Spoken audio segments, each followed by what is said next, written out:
కాకినాడ ఆనంద భారతి మున్సిపల్ ఉన్నత పాఠశాలలో 1994-95 సంవత్సరంలో 10వ తరగతి చదివి 30 ఏళ్లు పూర్తయిన సందర్భంగా పూర్వ విద్యార్థులు ఆత్మీయ సమ్మేళనం కార్యక్రమం నిర్వహించారు. ఈ నేపథ్యంలో 30 ఏళ్ల క్రితం తమకు పాఠాలు బోధించిన ఉపాధ్యాయులను ఆహ్వానించి వారిని ఘనంగా సత్కరించి తమ భక్తిని చాటుకున్నారు. తమ విద్యార్థులు ప్రయోజకులుగా మారి సమాజంలో గౌరవంగా హుందాగా జీవిస్తూ సంపాదించిన ధనంలో కొంత సమాజ సేవకు వెచ్చించడం చూస్తుంటే ఆనాడు తాము నేర్పిన విద్యకు సార్థకత చేకూరిందని ఆనందం వ్యక్తం చేశారు. ఉద్యోగపరంగా తిరుపతిలో ఉన్నప్పటికీ ఇక్కడ మా ఫ్రెండ్స్ అందరూ కూడా పూర్వ విద్యార్థులు ఇక్కడ ఎవరైతే ఉన్నారో వాళ్ళు సేవా కార్యక్రమాలు చాలా అద్భుతంగా చేస్తున్నారు.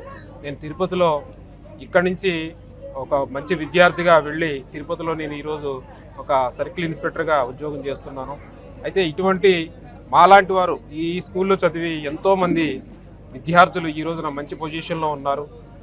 ఫారిన్ కంట్రీస్లో ఉన్నారు. తర్వాత సాఫ్ట్వేర్లుగా బెంగళూరు, హైదరాబాదు లాంటి ప్రాంతాల్లో ఉండి సేవా కార్యక్రమాలు చేయడానికి ఏదో తమ వంతు సహాయం చేస్తున్నారు.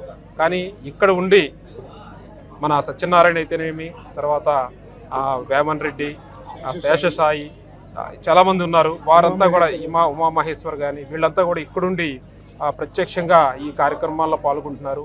ముఖ్యంగా స్కూళ్ళు డెవలప్మెంట్ అంటే పేద విద్యార్థులకి పుస్తకాలు కానీ వాళ్ళకి కావాల్సిన సామాగ్రి ఇవ్వడమైతే కాదు, ఈ అనాథ ఆశ్రమాలని ఎప్పటికప్పుడు వెళ్ళి అనాథాశ్రమాలు, వృద్ధాశ్రమాలు అక్కడ కూడా కావాల్సిన సేవా కార్యక్రమాలు, బట్టలు ఇవ్వడం, పుస్తకాలు ఇవ్వడం ఇటువంటి కార్యక్రమాలు చేస్తున్నారు.